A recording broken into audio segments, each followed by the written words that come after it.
तुम में से कोई है जो उस मछली की आंख में निशाना लगा दे? मैं लगाऊंगा मछली की आंख में निशाना। लेकिन जैसे ही उन्होंने निशाना साध कर ट्रिगर दबाया तो गोली मछली को भी नहीं टच कर पाई। इस बैच से उम्मीद थी, मगर अफसोस। सर मुझे मौका दीजिए। लेकिन उसने जब राइफल साध कर ट्रिगर दबाया तो सबकी आंखें फटी की फटी रह गईं। जवान, तुम्हारे पास ये गोलियां कहाँ से आई? जो सिपाही जंग लड़ने के बदले अपने साथियों के लिए खाना बनाता था, ट्रेनिंग ग्राउंड में जिसने कभी नहीं उठाया कोई हथियार, तो फिर कहां से सीखी निशानेबाजी? कौन हो तुम? ये सब क्या है? विक्रम, कमांडर विक्रम, तुम? सर आप यहाँ? आखिर कहां से आई विक्रम के पास गोलियां? आखिर किस मिशन पर था विक्रम, जिसे देखते ही कर्नल के भी उड़ गए होश। आगे क्या हुआ जानने के लिए बने रहिए हमारे साथ।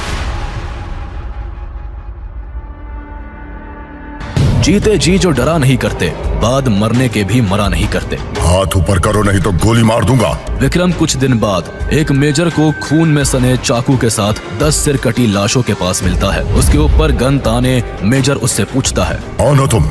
विक्रम कुछ नहीं बोलता है। तभी उसकी तलाशी ले रहे सिपाही को उसकी जेब से एक ऐसी चीज मिलती है जिसे देखते ही मेजर का माथा घूम जाता है। सर देखिए, इसमें कुछ अजीब सी कोडिंग लिखी है। मेजर उस पेपर को देखकर लड़के से पूछता है, ये सब क्या है? जवाब में विक्रम ऐसी बात बोलता है कि मेजर को गुस्सा आ जाता है। मैं तुम्हें कुछ नहीं बताऊंगा। मेजर आगे बढ़कर विक्रम के गाल पर एक थप्पड़ मारकर कहता है, आईडी दिखाओ अपनी। मैं तुम्हें अपनी आईडी नहीं दिखा सकता। ये सुनकर मेजर फिर से विक्रम के गाल पर एक मुक्का मारता है।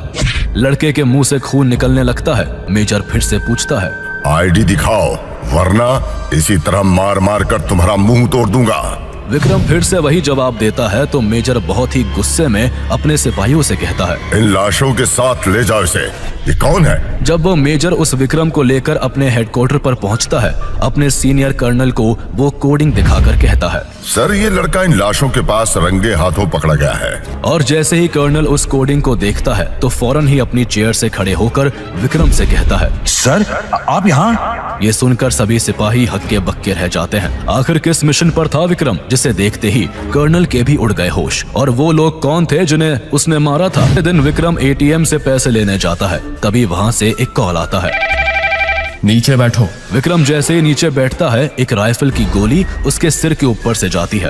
विक्रम फोन पर मौजूद आदमी से हड़बड़ाकर पूछता है, कौन हो तुम और मुझे कौन मारना चाहता है? कॉल पर मौजूद आदमी बताता है, मैं कौन हूँ वो जरूरी नहीं है, तुम्हारा बचना जरूरी है। ये लोग तुम्हें जिंदा नहीं छोड़ेंगे। जितनी जल्दी हो सके अपने घर पहुँचो, वहाँ तुम्हारा सामान पहुँचा दिया है। कैसा सामान? तभी विक्रम पर ताबड़तोड़ गोलियां बरसने लगती है। विक्रम अपनी बाइक से अपने घर की तरफ भागता है तो कोई आदमी कार से अंधाधुंध गोलियां बरसाते हुए उसका पीछा करने लगते हैं। विक्रम उन लोगों को चकमा देकर जब अपने घर पहुंचता है तो अंदर आते ही उसके होश उड़ जाते हैं। उसके घर पर ऑटोमेटिक राइफल्स, बॉम्ब और एक लेटेस्ट स्नाइपर गन रखी होती है। वो कुछ समझ पाता कि उसके फोन पर फिर से कॉल आती है।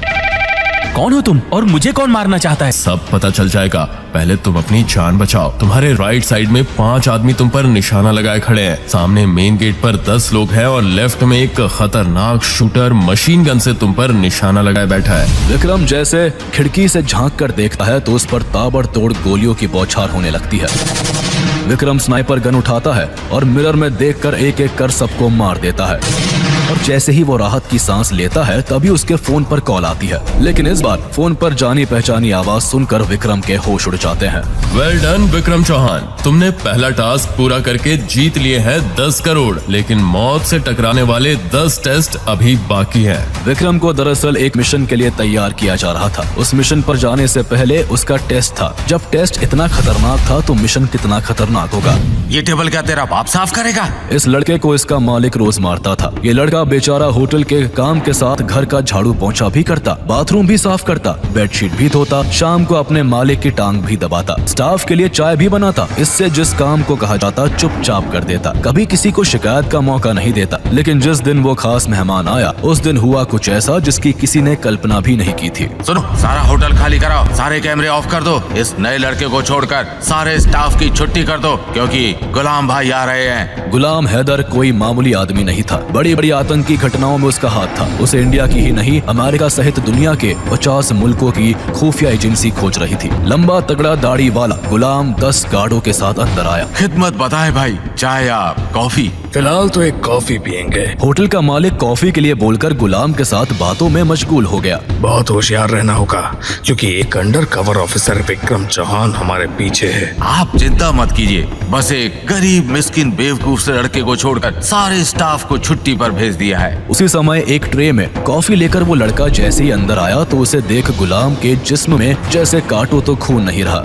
गुलाम ने फौरन अपनी गन इस लड़के पर तान कर कहा तो उसके मालिक की आंखें फटी की फटी रह गई। कमांडर विक्रम चौहान, तो तुम? फिर एक गोली की आवाज हुई और गुलाम नीचे गिर पड़ा था। गुलाम को मारने के बाद बुरी तरह बौखलाए को भी मुंह की खानी पड़ी। जब देश में थी दिवाली, हम खेल रहे थे होली। जब तुम बैठे थे घरों में, हम झेल रहे थे गोली। ये उस दिन की बात है जब फौज ने हमें चारों तरफ से घेर लिया था और मैं एक अर्दली के तौर पर उस यूनिट में खाना बना रहा था। जान गंवाने से अच्छा है मेजर, सरेंडर कर दो। कमांडर ने चिल्लाकर कहा तो मेजर रवि सोच में पड़ गए। मेजर 10 सिपाहियों के साथ बॉर्डर की आखिरी चौकी पर तैनात थे। अचानक फौज ने हमला कर दिया था।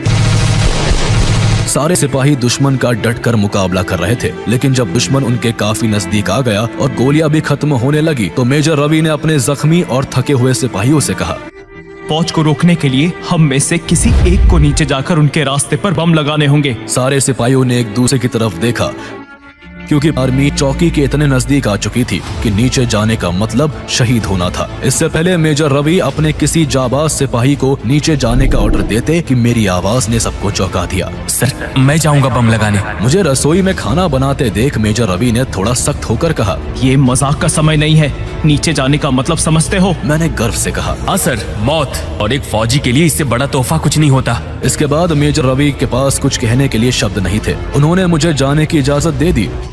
मैं फौज का रास्ता रोकने वाला सारा सामान लेकर चल दिया, लेकिन जैसे ही मैं नीचे उतरा, फौज की गोलियां बारिश की तरह मुझ पर बरसने लगी। एक गोली मेरे पैर में लगी और मैं नीचे खेमे में जाकर गिर गया। हमारी आखिरी उम्मीद खत्म हो चुकी है। मेजर रवि को जब लगा कि सब कुछ खत्म हो चुका है, तब मैंने वो किया जिसकी किसी ने कल्पना भी नहीं की थी। मैंने नीचे गिरते हुए वो बम फौज की तरफ फेंकने शुरू कर दिए, जिससे एक बम उनके टैंक में जा गिरा और टैंक के परखच्चे उड़ गए। फौजी अभी संभल भी नहीं पाए थे कि मैंने मौका पाकर उनके दूसरे टैंक में भी बम लगा दिया और देखते ही देखते टुकड़ों में तब्दील हो गई। मैंने मौका पाकर कमांडर शौकत के सिर पर गन तान दी। अपने लीडर के सिर पर गन देखकर सारे हथियार गिराकर सरेंडर कर दिया। ये सब दूरबीन से देख रहे मेजर रवि ने आश्चर्य से कहा, विक्रम ने तो कमाल ही कर दिया, लेकिन इसमें दुश्मन की कोई चाल तो नहीं? मैंने कैसे फंसाया उनको अपने जाल में, और वो जंग लड़ने की अद्भुत कला मैंने कहां से सीखी। उसके बाद गुस्साए कमांडर ने जो चाल चली उसे सोचकर आप भी कहेंगे, थू। एक लड़की नदी किनारे जख्मी हालत में पड़ी होती है, तभी वहाँ एक विक्रम फौजी कष्ट पर आता है। उस फौजी की आहट सुनकर लड़की झाड़ियों में छिप जाती है।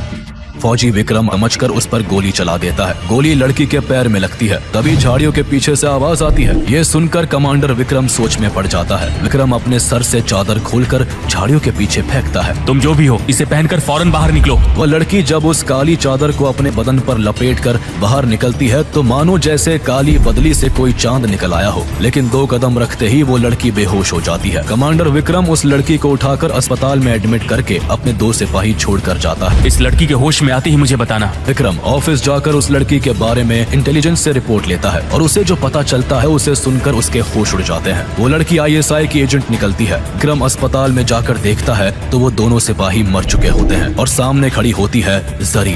विक्रम उस पर गन तान कर कहता है, मेरे एक बटन दबाने से ये अस्पताल, वो स्कूल और वो मॉल एक साथ उड़ जाएंगे। अब समझदारी दिखाओ, अपनी गन नीचे रखो। और जैसे ही विक्रम गन नीचे रखता है, एक गोली विक्रम की पीठ में लगती है। विक्रम जैसे ही पीछे मुड़कर देखता है तो चौंक कर कहता है, तुम गद्दार? आखिर कौन है वो गद्दार जिसने मारी विक्रम को गोली? फौज में जिसकी उड़ाते सब खिल्ली, जिसको कहते थे सब डरपोक भीगी बिल्ली, क्यों उसके कारनामों से हिल गई दिल्ली? क्यों उसके नाम की दहशत से मुल्क छोड़कर भागने लगे दहशतगर्द? विक्रम, तेरी पोस्टिंग कहाँ हुई है? एक सिपाही ने सामान पैक करते हुए कहा तो पास में ही खड़े धीरज ने विक्रम की मजाक उड़ाते हुए अपने दोस्त सिपाहियों से कहा, इसके जैसे अर्दली की पोस्टिंग बॉर्डर पर लड़ने के लिए नहीं, अफसर के घर खाना बनाने के लिए, उसकी टांग दबाने के लिए और सुबह सुबह उसके बच्चों के डायपर बदलने के लिए होती है। धीरज की बात पर सारे सिपाही आपस में ताली मारकर खिलखिलाकर हंसने लगे। 9 महीने की ट्रेनिंग के बाद ट्रेनिंग सेंटर से पास आउट होकर सभी सिपाही पोस्टिंग पर जा रहे थे। सभी खुश थे, सिर्फ विक्रम मुंह लटकाए बैठा था। उसकी अभी तक सही पोस्टिंग नहीं हुई थी क्योंकि एक अफसर के बेटे धीरज ने उसकी ट्रेनिंग ही नहीं होने दी थी। ट्रेनिंग सेंटर में जब सब लोग हथियार चलाना सीखते थे, विक्रम सब लोगों का खाना बनाता था। जब सारे सिपाही फाइट सीखते थे, तब विक्रम उनके कपड़े धोता था। लेकिन उस दिन जब सारे कैडेट्स को लेने के लिए उनकी यूनिट से ट्रेनिंग कैंप में गाड़ी आ चुकी थी, तब हुआ कुछ ऐसा जो किसी ने सपने में भी नहीं सोचा था। सुनो विक्रम, धीरज से हाथ जोड़कर माफी मांग लो। वो अपने डैड से कहकर तुम्हारी भी पोस्टिंग कहीं करा देगा। क्यों दुश्मनी करते हो? विक्रम के एक शुभचिंतक दोस्त ने कहा तो विक्रम ने भी बड़े गर्व से कहा, नहीं, मैं एक सच्चा सिपाही हूँ और एक सच्चा सिपाही गलत के आगे कभी नहीं झुकता, चाहे घर हो या फिर बॉर्डर पर। तभी उसे बड़ी अफसर के बेटे धीरज ने पीछे से आकर विक्रम के जख्मों पर नमक छिड़क कर कहा, ओ सच्चे सिपाही, हम सबका सामान उठाकर गाड़ी में कौन तेरा बाप रखेगा? विक्रम चुपचाप सबका सामान उठाकर कैडेट्स को लेने आई गाड़ियों में रखने लगा। तभी अचानक से एक हेलीकॉप्टर वहां आकर उतरा। हेलीकॉप्टर से पहले 10 सुरक्षा गार्ड उतरे। उसके बाद जनरल बख्शी हेलीकॉप्टर से निकले तो सारी यूनिट सल्यूट मारकर सावधान की पोजीशन में खड़ी हो गई, क्योंकि जनरल बख्शी कोई मामूली आदमी नहीं थे। पूरी 400 चौकियां उनके अंडर में थी। तभी ट्रेनिंग कैंप का सबसे बड़ा अफसर भागा हुआ आया और उसने सल्यूट मारकर जनरल बख्शी से पूछा, सर अचानक आप यहाँ? हाँ मेजर, मैं तुम्हारी ट्रेनिंग कैंप से अपनी यूनिट के नए कमांडेंट को लेने आया हूँ। सर, इस ट्रेनिंग सेंटर में वो खुशनसीब कौन है जिसे आप खुद लेने आए हैं? और जैसे ही उस कैंडिडेट की फाइल मेजर को दी तो उसकी आंखें फटी की फटी रह गई। सबके पांव डगमगाने लगे। किसी को भी अपने कानों पर यकीन नहीं हुआ जब मेजर ने चौंक कर कहा, क्या अर्दली विक्रम चौहान? जनरल बख्शी को विक्रम के बारे में ऐसा क्या मालूम था जो किसी को नहीं पता था? विक्रम अगर इतना बड़ा अधिकारी है तो कैंप में अर्दली बनकर क्यों रह रहा था? उसका अर्दली बनकर रहना भी क्या उसके मिशन का हिस्सा था? अगर हाँ तो क्या है वो सीक्रेट मिशन? आगे की कहानी जानने के लिए देखें अगला एपिसोड सिर्फ पॉकेट एफएम के यूट्यूब चैनल पर, और कमांडर विक्रम चौहान के सारे एपिसोड्स को सुनने के लिए डिस्क्रिप्शन में दी लिंक से डाउनलोड करें पॉकेट एफएम ऐप।